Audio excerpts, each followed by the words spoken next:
We're going to talk about calves tonight, and specifically we're going to talk about a calf press. And what we're going to do is actually a calf press on a Smith machine. But if you've seen my videos before, you know that I prefer on calves to do a 10 by 10 method.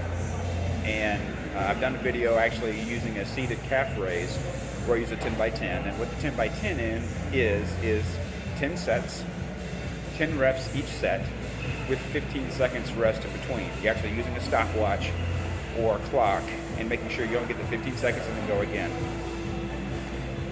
The calf itself is a muscle that is used to repetitive movement, and so I find personally that higher reps with less rest seems to cause growth more than actually high weight and low reps. So that's why I do pretty much every one of my exercises on calves is really kind of a high rep and low rest exercise. But in this case, again, we're doing on the Smith machine. And if you'll see on the setup, you can actually see we've got the Smith machine, we've got the bar up, and then we've got a foot plate down at the bottom. Actually, you can see in the mirror. Now, a couple of things when you're doing this exercise. First of all, one of the things that I see a lot of people do is they'll actually put the where they're going to put their feet, whatever that's going to be. In this case, it's a wood block, but they'll put that almost right under the bar. And so what they find themselves in is a position where they're at an angle like this with their feet under the bar. The block really should be in front of the bar, and so you're standing straight up and down under the bar with your toes out in front on the block. So that's kind of the first thing to keep in mind.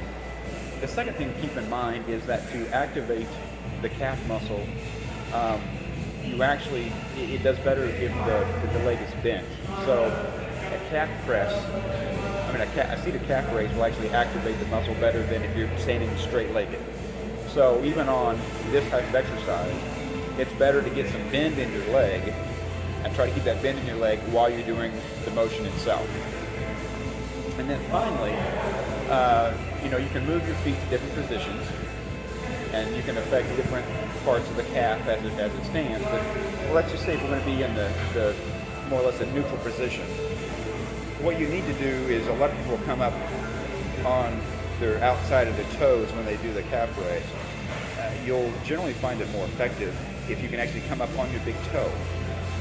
So you have to really think about it. So when you're pressing up, you're pressing in towards your big toe and coming up on your big toe, not coming up on the outside of your feet. I think if you'll do that, especially if you're used to coming up on the outside of your feet because you don't even think about it, you'll notice a huge difference in the effect itself. So I'll get on here real quick and just do one quick set. Actually, before I do that, I want to throw in one other little tidbit. When you're doing a 10 by 10, or you're doing some other exercise where you have to do a lot of counting, if you're unfortunate and not have someone to be with you as a workout partner, with a 10 by 10, you got to keep track of the clock, you got to keep track of your sets, you got to keep track of your reps, and you actually got a lot of things going on fairly quickly. One of the things that I learned to do, and if you happen to wear a ring, it becomes very easy, and that is to actually use the ring to help count sets. So you just simply move the ring finger to finger as you go through your sets. And so that way you don't have to worry about what set am I on. You'll just simply go through the finger. Once you go through your hand twice, you're done.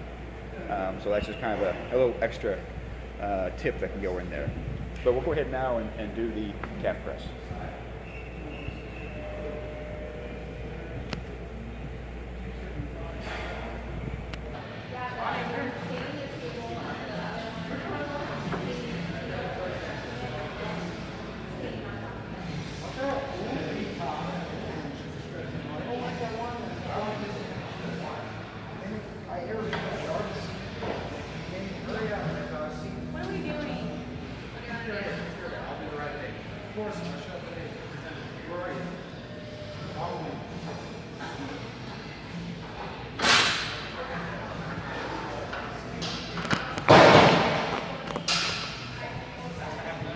Well, there you go.